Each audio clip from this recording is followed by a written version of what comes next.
এবার আমার আপনার নবী দুনিয়ায় আগমন করলেন। আব্দুল মুত্তালিব কত খুশি হয়েছে, যদিও জানে তার বাবাও নাই, বাবার সম্পদও নাই, একজন ইয়াতীম। কত খুশি হয়েছে। ঐতিহাসিকেরা লিখে আব্দুল মুত্তালিবের 10টা সন্তান ছিল। কয়টা সন্তান? আল্লাহর কাছে দোয়া কইরা 10টা সন্তান নিছে। যখন বারবার স্বপ্নে দেখতেছে জমজম কূপ খননের ইতিহাস, পুনর্খননের কষ্ট হইতেছে খুঁড়তে, তখন তো আর বেকু মেশিন নাই। এইবার আল্লাহর কাছে বলে, আল্লাহ আপনি যদি আমার 10টা পোলা দিতেন তাইলে একটারে আপনার নামে কোরবানি করে দিতাম।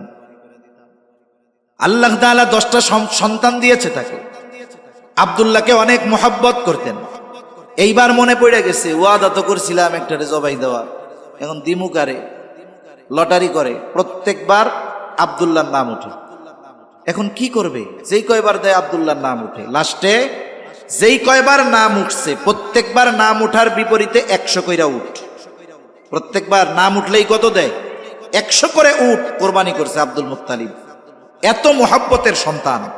ওই সময় এক একটা উট মানে এখনকার এক একটা প্রাইভেট কার, মরুর জাহাজ, উট। এত মোহাব্বতের সন্তান। ঐতিহাসিকেরা বলে আব্দুল মুত্তালিব তার সন্তানদেরকে যত মোহাব্বত করত, ভালোবাসত, তার চাইতে অগণিত গুণ বেশি ভালো আমার আপনার নবীকে বাসত। নবীজি ইয়াতীম, বাবার সম্পদ নাই। হালিমাতুস সাদিয়ার ঘরে গেছে, ওইখানেও মোহাব্বত। ইয়াতীম হওয়ার কারণে কখনো মানুষের নিগ্রহের শিকার আমার আপনার নবী হয় নাই। আর যে নবীর চেহারার দিকে তাকাইতো তার অন্তরেই আমার আপনার নবীর প্রতি মোহাব্বত জাগ্রত হয়ে যাইত। আল্লাহ তাআলা সেই কথা বলতেছে যে আপনাকে আমি ইয়াতীম অবস্থায় পেয়েছি, ছেড়ে দেই নাই তো। নবীজির আলোচনার মাধ্যমে নবীজির প্রতি আমাদের মোহাব্বত বাড়বে, স্বাভাবিক বিষয়। এজন্য নবী সম্পর্কিত, সিরাত সম্পর্কিত আলোচনাগুলো আরো ব্যাপক হওয়ার দরকার। গতানুগতিক ধারার আলোচনা তো চলতে থাকবে, সাথে সাথে নবীজির জীবন কর্ম, জীবন দর্শন নিয়েও ব্যাপক আলোচনা হওয়ার দরকার। কারণ যার ব্যাপারে যত আলোচনা হয় তার প্রতি তত মানুষ জানতে পারে, তার প্রতি তত মানুষ আগ্রহী হয়। একটা মানুষের ভালো গুণ আপনি যত শুনতে থাকবেন, তাকে যদি আপনি নাও দেখেন, তার প্রতি আপনার মোহাব্বত, ভালোবাসা অটোমেটিক বাড়তে থাকবে। আবার যদি কারো ব্যাপারে আপনি শুধু খারাপ শুনতেই থাকেন, তাহলে কি হবে? সে যদিও বাস্তবে ভালো, কিন্তু আপনার কানে শুধু তার খারাপ বিষয়গুলো আসে, তাহলে কি হবে? ওই ভালো লোকটার ভালো গুণগুলো গোপন থাকার কারণে, খারাপ গুণগুলো বেশি প্রকাশিত হওয়ার কারণে, শ্রবণ করার কারণে তার প্রতি মানুষের খারাপ ধারণা আসবে। এটাই স্বাভাবিক। আমাদের সমাজে এমনটাই হয়। একজন মানুষের 100টা ভালো গুণ, কেউ আলোচনা করবে না। ওই ভালো গুণওয়ালা মানুষ একটা মন্দ গুণ আছে তার মধ্যে, থাকতেই পারে, সে তো ফেরেশতা না। ওই গুণ নিয়ে আলোচনা সমালোচনা বেশি হয়, যেটা তার মন্দ গুণ। এখন কি হয়? ভালো গুণগুলো পর্দা দ্বারা আচ্ছাদিত হয়ে যায়। ওই খারাপ গুণটাকে সামনে আনার কারণে মনে হয় এই লোকটার চাইতে খারাপ এ দুনিয়ায় আর কেউ নাই। তাহলে মানুষের ভালো গুণ আলোচনার মাধ্যমে তার প্রতি মোহাব্বত, বিশ্বস্ততা, আন্তরিকতা, তার প্রতি আনুগত্যতার ইচ্ছা, এটা সময়ের সাথে সাথে বাড়তে থাকে। এজন্য নবীজির ব্যাপারে বেশি বেশি আলোচনা হওয়ার দরকার। আল্লাহ তাআলাও বলেছেন, ওয়ারাফা'না লাকা যিকরাক, আমি আপনার আলোচনাকে সমুন্নত করে দিয়েছি। নবীজির আলোচনা শুধু মাহফিলে হয় তা না, নবীজির আলোচনা ঈমানের মধ্যে, নবীজির আলোচনা ইবাদতের মধ্যে, নবীজির এই নামের উচ্চারণ গোটা পৃথিবীর এমন কোনো মুহূর্ত নাই যেই সময় গোটা দুনিয়ার মধ্যে আমার আপনার নবীর নাম কথা উচ্চারিত হয় না। কেউ যদি বলে আমি বললাম লা ইলাহা ইল্লাল্লাহ, নাউজুবিল্লাহ, বাকিটুকু মানি না, নাউজুবিল্লাহ, বলেন তো ঈমান থাকবে? ঈমানদার হতে পারবে না। কেউ যদি চিন্তা করে নামাজের মধ্যে আজকে থেকে দুরূদ শরীফ পড়া বাদই দিয়া দিলাম, নামাজ থাকবে? থাকবে না। আজান চলতেছে, ইন্দোনেশিয়া থেকে নিয়ে ফজরের আজান শুরু। যারা ভূগোলবিদ তারা বলতেছেন এই আজান একটানা গোটা পৃথিবীতে চলতে থাকে 9.5 ঘন্টার মতো। আমাদের বাংলাদেশেও একেবারে সেন্ট মার্টিন দ্বীপে যখন মাগরিবের আজান হয়, এর 18 থেকে 20 মিনিট পরে বাংলাদেশের একেবারে পশ্চিম উত্তর কর্নারে পঞ্চগড়, সেখানে মাগরিবের আজান শুরু হয়। তার মানে এই মধ্যবর্তী স্থানে শুধু 18-20 মিনিট ব্যাপী আজান চলতেই থাকে। আজানের মধ্যে নবীর নাম আছে না নাই? তাহলে এরপরে আবার শুরু হয় জোহরের আজান, এভাবে চলতেই থাকে। সময়ের সাথে সাথে এমন একটা মুহূর্ত এই পৃথিবীর অতিবাহিত হয় না যেই সময় আমার আপনার নবীর নাম উচ্চারিত হয় না। সুবহানাল্লাহ! আমরা কেমন এক নবীর উম্মত, এটা যদি একটু চিন্তা ভাবনা করতাম তাহলে অনুধাবন করতে পারতাম যে আল্লাহ তাআলা না চাইতে কত বড় নেয়ামত আমাদেরকে দিয়েছেন। তাহলে নবীজির ব্যাপারে ইসলাম বিদ্বেষীদের যত অপবাদ আছে, এর মধ্যে একটি অপবাদ বলে মুহাম্মদ সাল্লাল্লাহু আলাইহি ওয়াসাল্লাম 25 বছরের যুবক 40 বছরের খাদিজাকে বিবাহ করেছে সম্পদের লোভে। নাউজুবিল্লাহ বলেন। নবীকে বলতে চায় সম্পদ লোভী, অথচ ইতিহাস কি বলে? খাদিজাতুল কুবরা রাদিয়াল্লাহু তাআলা আনহা নবীজির সাথে বিবাহ হওয়ার আগে 2 জন পুরুষের সাথে ওনার বিবাহ হয়েছে এবং 2 জনই দুনিয়া থেকে ইন্তেকাল করেছে। উনি পরবর্তীতে পরিপূর্ণ দৃঢ় প্রতিজ্ঞাবদ্ধ হলেন যে আমি আর বিবাহ শাদী করব না, বাকি জীবন এভাবেই আমি কাটায়া দিব। স্বামীদের থেকে পাওয়া কিছু সম্পদ, পিতার কিছু সম্পদ, এগুলো নিয়ে উনি ব্যবসার কাজে লাগাইলেন। উনি একজন বিদুষী নারী ছিলেন, পূত পবিত্রা নারী ছিলেন। ওই জাহেলিয়াতের সময় খাদিজাতুল কুবরা রাদিয়াল্লাহু তাআলা আনহার উপাধি ছিল তহেরা। উনি ব্যবসায় ভালো সফলতা অর্জন করলেন। পৃথিবীর বিভিন্ন দেশ থেকে ওনাকে বিবাহের প্রস্তাব দেওয়া হতো, উনি প্রস্তাব সব ফিরায় দিতেন। ওনার বয়স 37 বছর যখন, উনি ওনার ব্যবসার ইতিহাসে সবচাইতে বড় কাফেলা প্রেরণ করবেন সিরিয়াতে। এক্সপোর্ট ইম্পোর্টের ব্যবসা। মক্কার যেই জিনিসগুলোর চাহিদা সিরিয়ার বাজারে আছে, ওইগুলো সিরিয়ায় নিয়ে বিক্রয় করা হবে। আর মক্কায় সিরিয়ার যেই পণ্যগুলোর চাহিদা আছে, সিরিয়া থেকে কিনে মক্কার বাজারে বিক্রয় করা হবে। এক্সপোর্ট ইম্পোর্টের ব্যবসা। এত বড় ব্যবসার দায়িত্ব দেওয়ার জন্য উনি তো একজন নারী, নিজে যাইতে পারবেন না। দায়িত্ব দেওয়ার জন্য একজন বিশ্বস্ত আমানতদার লোক দরকার। উনি ঘোষণা দিয়ে দিলেন যেমন একজন লোক আমার দরকার, সার্কুলার দিয়ে দিছে। নবীজির বয়স তখন 22। ওই বছর মক্কায় দুর্ভিক্ষ চলতেছে, মানুষ কষ্টে আছে। এই ঘোষণা যখন আবু তালেব শুনল, আবু তালেব আমার আপনার নবীকে এসে বলে, মুহাম্মদ, খাদিজা তো এইরকম একজন মানুষ খুঁজতেছে, তুমি যাও গিয়ে প্রস্তাব দাও যে তুমি এই দায়িত্ব নিতে চাও। রাসূলুল্লাহ সাল্লাল্লাহু আলাইহি ওয়াসাল্লাম তখন কি বললেন? তিনি বললেন, আমি দায়িত্ব যেচে নিতে পারবো না। সে যদি আমাকে প্রস্তাব দেয় তাহলে আমি বিবেচনা করব, আমি নিজে গিয়ে এই দায়িত্ব তার কাছে চাইতে পারবো না। কেন? কারণ দায়িত্ব চেয়ে নেওয়া আর দায়িত্ব চাপিয়ে দেওয়া, দুইটার মধ্যে তফাৎ আছে না নাই? এ দুনিয়াতে মানুষ দায়িত্ব নেওয়ার জন্য কত কিছু করে, চায় যে আমি একটা বড় দায়িত্ব নেই। কতজন দায়িত্ব পাওয়ার জন্য লবিং করে, কতজন দায়িত্ব পাওয়ার জন্য অর্থ ব্যয় করে, কতজন দায়িত্ব পাওয়ার জন্য অন্যায় কাজ করে। করে কি করে না বলেন? করে। কিন্তু এই পৃথিবীর ইতিহাসে এমন মানুষ গত হয়ে গেছে, তাদেরকে জুলুম করেও দায়িত্ব দেওয়া যায় না। যেমন আমাদের ইমাম আজম আবু হানিফা রহমাতুল্লাহি আলাইহি, নাম শুনছেন তো আপনারা? অনেকে চিন্তা করতেছে যে হুজুরের তো ইউটিউবে দেখি খুব সুর দিয়া কথা কয়, আজকে কি কাম হইল, সুর মোর দেয় না কেন? তা কথা যেগুলো আল্লাহ তাআলা জবানে দিচ্ছেন, জেহেনে দিচ্ছেন, আমি তো বলতে চাচ্ছি অন্য কিছু, আসতেছে আর এক কিছু, কারণ আমার তো কিছু করার নাই। কিন্তু যা বলতেছি অনুপকারী মনে হচ্ছে নাকি? ক্ষতিকর মনে হচ্ছে? ইমাম আজম আবু হানিফা রহমাতুল্লাহি আলাইহির সাথে বাজারের মধ্যে দেখা হয়ে গেছে খলিফা মনসুরের। তখন মনসুর খলিফা, আব্বাসীয় খলিফা মনসুর, প্রধান বিচারকের আসন খালি।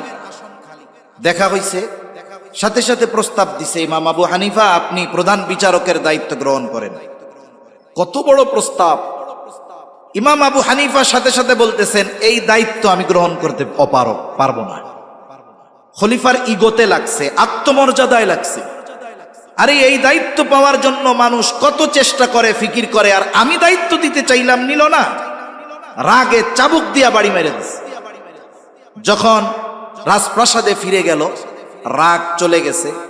এখন চিন্তা করে কাজটা ভালো হয় নাই। খলিফা মনসুরের চাচা বলতেছে কাজটা ভালো করো নাই। সেও চিন্তা করতেছে কাজটা তো ভালো হয় নাই, তাইলে কি করা যায়? মাফ চাবো কেমনে? নিজে গিয়ে মাফ চাইবো, এটা তো লজ্জা লাগতেছে। নিজের বিশ্বস্ত একজনকে পাঠায় দিছে ইমাম আবু হানিফার কাছে, সাথে এক থলে স্বর্ণ মুদ্রা দিয়ে দিছে যে যাও, যাইয়া বলবা খলিফা তার আচরণের কারণে লজ্জিত, ক্ষমা প্রার্থী, আপনার কাছে ক্ষমা চেয়েছে। সাথে সাথে যদি মাফ করে দেয়, এই স্বর্ণ মুদ্রার থলে দিয়ে বলবা এটা আপনি গ্রহণ করলে খলিফার পক্ষ থেকে হাদিয়া, আপনি গ্রহণ করলে খলিফা সুনিশ্চিত হবে যে আপনি তাকে মাফ করে দিয়েছেন। লোকটা গেছে ইমাম আবু হানিফার কাছে, মাফ চাওয়ার সাথে সাথে উনি মাফ করে দিয়েছেন। কিন্তু যখনই হাদিয়া দিতে চায় উনি আর নেয় না। কেন নেয় না? কারণ বলেন তো, এই এক থলে স্বর্ণ মুদ্রা খলিফা মনসুর নিজের বাপের টাকা থেকে দিয়েছে নাকি রাষ্ট্রীয় কোষাগার থেকে দিয়েছে? কোন শাসকের জন্য এই অধিকার নাই যে সে রাষ্ট্রীয় সম্পদ ব্যক্তিগত কাজে ব্যবহার করবে, বরং শাসক ওই সম্পদের রক্ষণাবেক্ষণ করবে। এই জন্য প্রতি মাসে তাকে নির্দিষ্ট একটা ভাতা দেওয়া হয়। ওই ভাতার বাইরে একটা টাকা নিজের জন্য ব্যবহার করার অনুমতি তাকে দেওয়া হয় নাই। তাহলে কি হবে? দায়িত্বের খেয়ানত হবে। বলছে যাও ফেরত দিয়া দিবা, আবার এটাও বলে দিবা যে তার ভাতার বাইরে একটা টাকা নিজের ব্যক্তিগত কাজে ব্যবহার করার অধিকার তার নাই। লোকটা গিয়ে খুব তেল মশলা লাগায়া খলিফার কাছে এই কথাটাকে উপস্থাপন করছে। আমরা তো অনেক সময় একজনের ব্যাপারে বলতে গেলে তিলকে তালও বানায় ফেলতে পারি। আর একজনকে ছোট বানানোর জন্য যত তন্ত্র মন্ত্র দরকার, এগুলো আমরা মোটামুটি খুব ভালোই জানি। এইভাবে উপস্থাপন করেছে। খলিফা প্রচন্ড রাগান্বিত হয়ে গেছে। পাইক পেয়ারাদারকে বলতেছে যাও, কত বড় সাহস, আমার ব্যাপারে এরকম বলে, আটক করো, জেলখানায় আটকাও। ঐতিহাসিকেরা লিখতেছেন চাবুক দিয়ে আঘাত করা হতো আর বলা হতো আপনি দায়িত্ব নেন প্রধান বিচারকের, তাইলে ছেড়ে দেওয়া হবে, নাইলে ছাড়া হবে না। চাবুকের আঘাত, জেল, জুলুম সহ্য করেছেন, তবুও দায়িত্ব নেন নাই। ঐতিহাসিকদের দুইটা মত পাওয়া যায়। একটা হলো উনি প্রচন্ড অসুস্থ, একটা সময় ওনাকে খাবারের সাথে বিষ প্রয়োগ করে হত্যা করে ফেলা হলো। আরেকটা মত হলো উনি যখন প্রচন্ড অসুস্থ, ওনাকে জেলখানা থেকে ছেড়ে দেওয়া হলো, কিন্তু গৃহবন্দী করে ফেলা হলো। জিজ্ঞাসা করা হলো ইমাম আবু হানিফা, যেই দায়িত্ব নেওয়ার জন্য এত জুলুম অত্যাচার আপনার উপরে, সেই দায়িত্ব গ্রহণ করার যোগ্যতা পরিপূর্ণ আপনাকে আল্লাহ তাআলা দিয়েছিলেন, জুলুম সহ্য করলেন কিন্তু দায়িত্ব কেন নিলেন না? আবু দাউদের হাদিস, নবীজি বলেন তোমাদের কেউকে যদি কোনো দায়িত্ব দেওয়া হয়, ওই দায়িত্বের যদি কেউ খেয়ানত করে, নবীজি বলেন খেয়ানতটা যদি সুচ পরিমাণ হয়, সুচ পরিমাণ, কিয়ামতের দিন ওই লোকটা আল্লাহ তাআলার সামনে খেয়ানতের বোঝা নিয়ে উপস্থিত হবে। ইমাম আবু হানিফা জানে যে দায়িত্ব নেওয়ার আগে এই দায়িত্ব সম্পর্কে আমাকে আল্লাহ জিজ্ঞাসা করবে না দায়িত্ব না নিলে, কিন্তু দায়িত্ব নেওয়ার পরে যদি আমি এই দায়িত্ব পালন না করতে পারি, আল্লাহ তাআলার কাছে জিজ্ঞাসিত হতে হবে। এই জন্য আমাদের অতীতের অনেক মানুষ জুলুম সহ্য করেছেন, তবু দায়িত্ব নেন নাই, পদ নেন নাই। আর আমরা অনেক সময় পদ নেওয়ার প্রতিযোগিতাও করি, ঠিক কিনা বলেন? তা কোন কথার থেকে গেলাম? যে রাসূল সাল্লাল্লাহু আলাইহি ওয়াসাল্লাম বলতেছেন যে আমি তাকে প্রস্তাব দিতে পারবো না, সে যদি প্রস্তাব দেয় ভেবে দেখবো। কেন?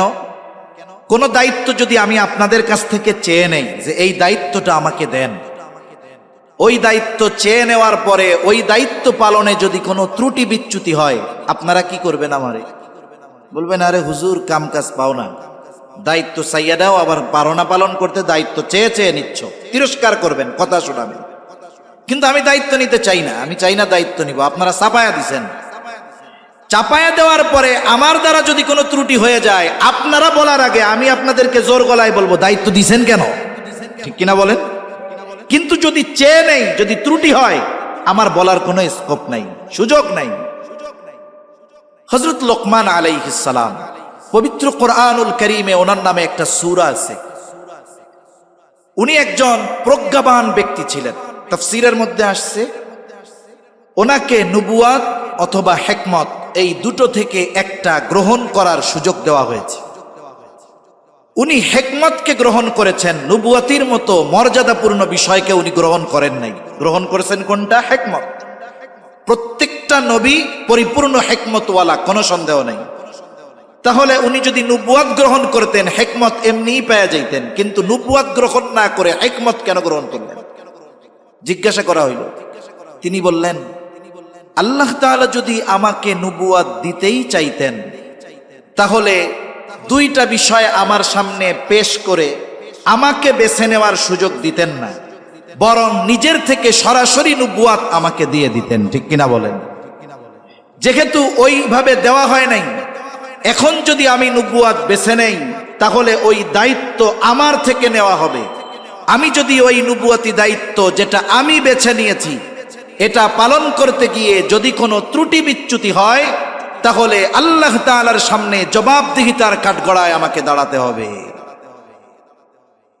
একটা উদাহরণ দেই, তাইলে বুঝতে সহজ হবে। রাসূল আকরাম সাল্লাল্লাহু আলাইহি ওয়াসাল্লামের কাছে প্রাথমিক দিকে যখন ওহী নিয়ে আসতেন জিবরাইল আলাইহিস সালাম, নবীজি চিন্তা করতেন যে এটা শুনাইতেছে এটা যদি আমি ভুলে যাই তাইলে কি হবে। এই জন্য জিবরাইল আলাইহিস সালাম বলার সাথে সাথে বলতেন আর নবীজি জবান আওড়ানো শুরু করতেন, বলা শুরু করতেন। আল্লাহ তাআলা বলেন, লা তুহাররিক লিসানাকা লিতাজালা বিহি ইন্না আলাইনা জামআহু ওয়া কুরআনাহু ফাইযা ক্বরানাহু ফাত্তাবি' কুরআনাহু সুম্মা ইন্না আলাইনা বায়ানাহু। আল্লাহ রাব্বুল আলামিন বলেন, হাবিব, লা তুহাররিক লিসানাকা লিতাজালা বিহি, আপনি তাড়াহুড়ো করে জবানকে আওড়াবেন না, মুখস্থ করতে যাবেন না। আপনি কেন চিন্তা করেন আমি তো এই কোরআন নাজিল করেছি, আপনি কেন পেরেশানি হন? আপনি খুব ধীর স্থিরতার সাথে যা আপনার কাছে নাজিল করা হয় আপনি সেটা শুনবেন। আপনি মনে করতেছেন জিবরাইল আলাইহিস সালাম আমার কথা আপনার কাছে পৌঁছায়া দিবে, আপনি যদি মুখস্থ না করেন আপনি ভুলে যাবেন। হাবিব, এমনটা নয়, বরং শুনে নেন, ইন্না আলাইনা জামআহু ওয়া কুরআনাহু, আপনাকে যা পাঠ করে শোনানো হচ্ছে এটা সংরক্ষণ করার দায়িত্ব আমার। শুধু তাই না, আপনি শুনে নেন কি করবেন, আপনি এবার শুনে নেন, সুম্মা ইন্না আলাইনা বায়ানাহু, এটার ব্যাখ্যা মর্মার্থ এটাও সংরক্ষণ করার দায়িত্ব আমার। শুধু তাই না, আপনাকে যা তিলাওয়াত করে শোনানো হয় আপনি এটা নিরিবিলি শুনবেন। তার মানে এই কোরআনের শব্দার্থ, মর্মার্থ, ব্যাখ্যা সব কিছু হেফাজত করার দায়িত্ব যিনি নিয়েছেন তিনি কে? কারণ আল্লাহ তাআলা আমার আপনার নবীজির উপরে নবুয়তির জিম্মাদারি নিজেই দিয়েছেন।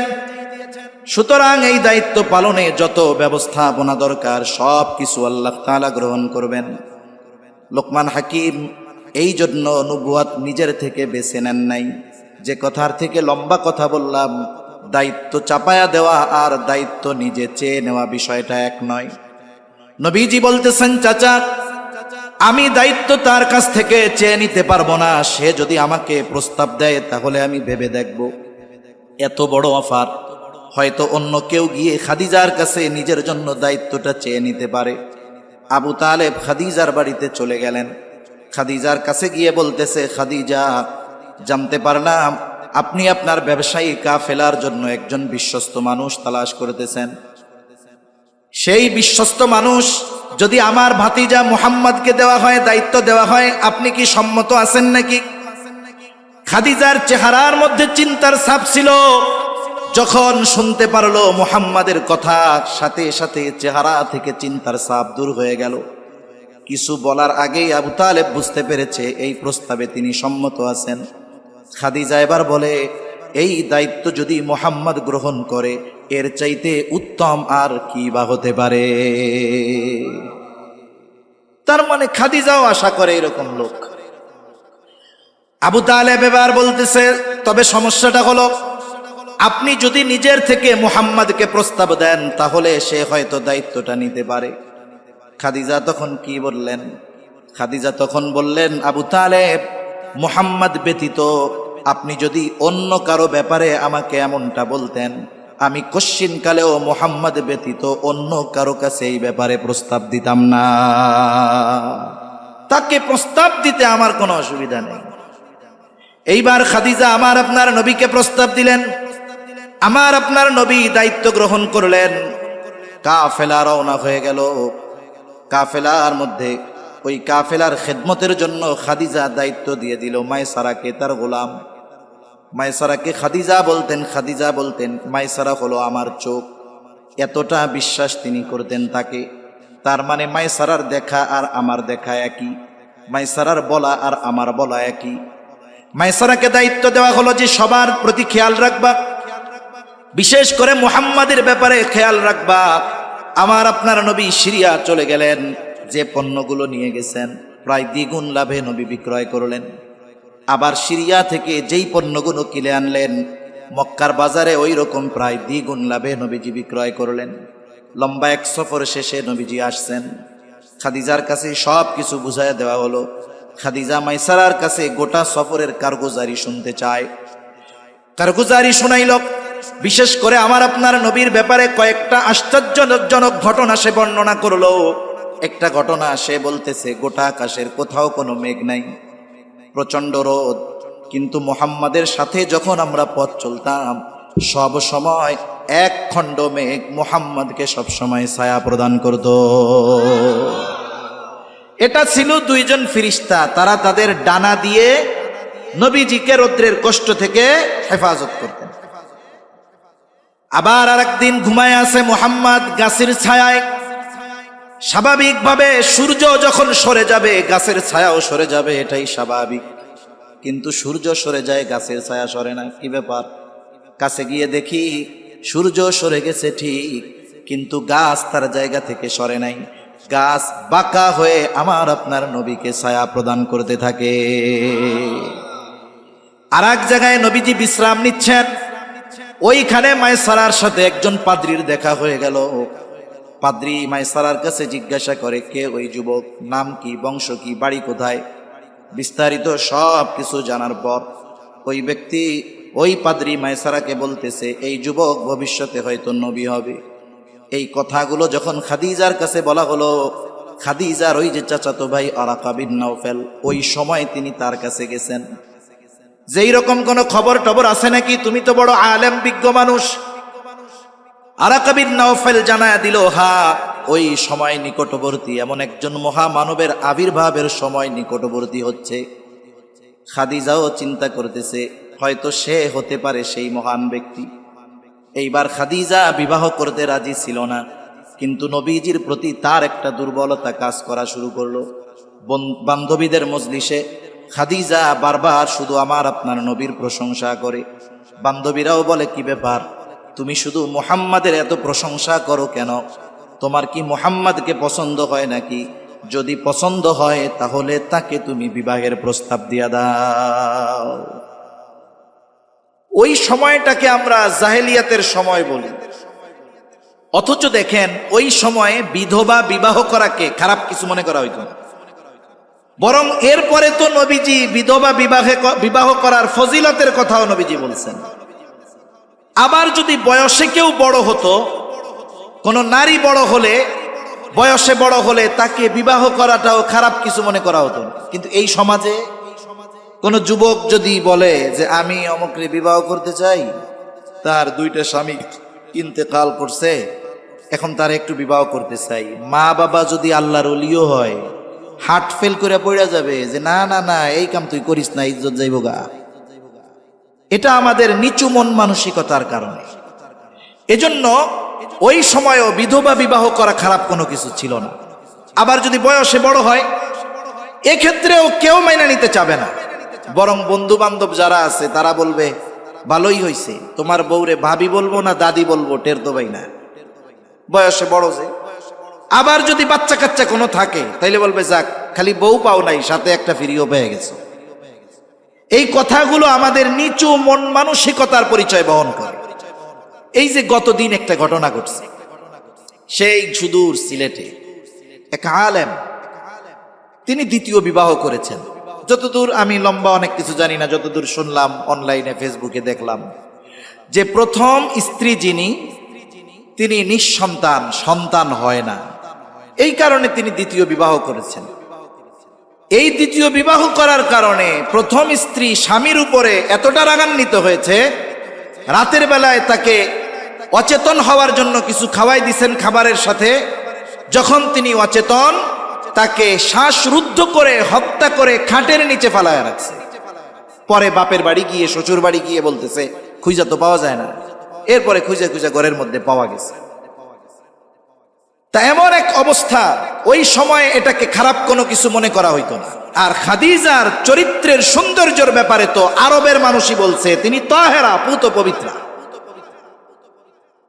খাদিজা বলতেছে আমি যদি মুহাম্মদকে প্রস্তাব দেই আর সে যদি আমার প্রস্তাব ফিরিয়ে দেয় তাহলে আমার জন্য এটা লজ্জার কারণ হবে। মেয়েটা বলে তাহলে আমি তোমার পক্ষ থেকে প্রস্তাব দিয়ে দেই। বলে না, তুমি তার মনোভাব জানতে পারো, তবে আমি যে তোমাকে অনুমতি দিয়েছি এটা যেন সে না জানে। মেয়েটা এবার এসে আমার আপনার নবীর কাছে বলতেছে, ও মুহাম্মদ, বয়স তো কম হয় নাই, বিবাহ শাদী কি করবা না? আমার আপনার নবী বলতেছেন আমার তো কোনো সম্পদ নাই, টাকা পয়সা নাই, কেমনে বিবাহ করব? তোমার যাবতীয় সব খরচ বহন করার দায়িত্ব যদি কেউ গ্রহণ করে, তুমি কি তাকে মেনে নিতে রাজি আছো নাকি? তাকে বিবাহ করতে রাজি আছো নাকি? আমার আপনার নবী তখন বললেন, আমার চাচা, আমার অভিভাবক, যাও তার সাথে গিয়ে কথা বলো। আবু তালেবের কাছে প্রস্তাব দেওয়া হলো। লম্বা ইতিহাস। আবু তালেবের খুতবায় আমার আপনার নবীর সাথে খাদিজাতুল কুবরা রাদিয়াল্লাহু তাআলা আনহার বিবাহ সম্পাদিত হয়ে গেল। বিবাহের রজনী, এতকাল সম্পর্ক ছিল একরকম, এখন সম্পর্কটা হলো আর এক রকম। এই আলোচনাটা এই জায়গায় থাক, আমরা একটু আরেক দিক থেকে ঘুরে আসি। পবিত্র কোরআনুল কারীমের অন্যতম প্রসিদ্ধ একটি সূরা, সূরার নাম হলো সূরাতুদ দুহা। নাম শুনছেন না আপনারা? সূরা দুহা, এটা প্রসিদ্ধ একটা সূরা, ছোটবেলার থেকে আমরা না চিনলেও চিনি। কারি আব্দুল বাসেতের সেই তিলাওয়াত, জগৎ বিখ্যাত তিলাওয়াত, ওয়াদ-দুহা ওয়াল-লাইলি ইযা সাজা মা ওয়াদ্দাআকা রাব্বুকা ওয়া মা ক্বালা ওয়ালাল আখিরাতু খায়রুল লাকা মিনাল উলা ওয়ালাসাউফা ইউতিকা রাব্বুকা ফাতারদা। এই সূরা নাজিল হওয়ার কয়েকটা কারণ তাফসীরের মধ্যে পাওয়া যায়। প্রাথমিক দিকে রাসূল আকরাম সাল্লাল্লাহু আলাইহি ওয়াসাল্লামের কাছে ওহী আসা কিছুদিন বন্ধ ছিল। আর এক বর্ণনায় আসছে নবীজি অসুস্থ ছিলেন, তাহাজ্জুদের জন্য উঠতে পারেন নাই। এই দুইটা বিষয়ও হতে পারে যে ওহী আসা বন্ধ, সাথে সাথে তিনি অসুস্থ, তাহাজ্জুদের জন্য উঠতে পারেন নাই। এক দুষ্টু মহিলা এই কারণে বলতেছে মুহাম্মাদের রব মুহাম্মাদের প্রতি অসন্তুষ্ট হয়ে তাকে পরিত্যাগ করেছে, তার কাছে শয়তানটাও আসে না। নাউজুবিল্লাহ। জিবরাইল আলাইহিস সালামের কথা বলতেছে, সেও আসে না। আল্লাহ তাআলা এই ঘটনা সহ আরো কয়েকটা ঘটনাকে কেন্দ্র করে সূরাতুদ দুহা আল্লাহ তাআলা নাজিল করলেন। আল্লাহ তাআলা বলেন, ওয়াদ-দুহা ওয়াল-লাইলি ইযা সাজা, কসম, শপথ প্রভাতের যখন তা দীপ্তময় হয়। ওয়াল-লাইলি ইযা সাজা, শপথ রাত্রির যখন তা অন্ধকারাচ্ছন্ন হয়ে যায়। মা ওয়াদ্দাআকা রাব্বুকা ওয়া মা ক্বালা, আপনার রব আপনাকে ছেড়েও দেন নাই, তিনি আপনার প্রতি অসন্তুষ্ট হন নাই। শুনে নেন, ওয়ালাল আখিরাতু খায়রুল লাকা মিনাল উলা। এই কথাটা একটু বুজুর্গানে দ্বীনের ভাষায় বলি যে এখানে দুটো বিষয় হতে পারে। একটা হলো আপনার ইহলোক এর চাইতে উত্তম হবে আপনার পরকাল, তার মানে দুনিয়ার চাইতে আপনার পরকাল আরো অনেক উত্তম হবে। আর একটা হলো না, আপনার প্রতিটা মুহূর্তে আপনার অবস্থা পরিবর্তন হবে। কেমনে? যে আপনার প্রতিটা পরবর্তী মুহূর্ত আগের মুহূর্তের চাইতে উত্তম হবে। সুবহানাল্লাহ। তার মানে এখন আপনার মর্যাদা যেখানে, এখান থেকে সময়ের সাথে সাথে সময় সামনে এগোবে আর আপনার মর্যাদা শুধু বাড়তে থাকবে। সুবহানাল্লাহ। এখন আপনি যত মর্যাদাপূর্ণ আছেন, এই সময়টা আপনার জন্য যত কল্যাণকর, এর চাইতে পরেরটা শুধু বাড়তে থাকবে, বাড়তে থাকবে, বাড়তে থাকবে। এমন নয়, আমাদের জীবনে এমনটা হয়, কিছুকাল নিচু উঁচু একটা গ্রাফ থাকে, যেটায় উঁচু নিচু থাকে। কিন্তু আপনার ব্যাপারে এমনটা নয়, আপনার প্রতিটা ভবিষ্যৎ বর্তমানের চাইতে উত্তম হতে থাকবে। সময় যাবে, এই মুহূর্তের চাইতে পরবর্তী মুহূর্ত আপনার জন্য কল্যাণকর হতে থাকবে। সুবহান।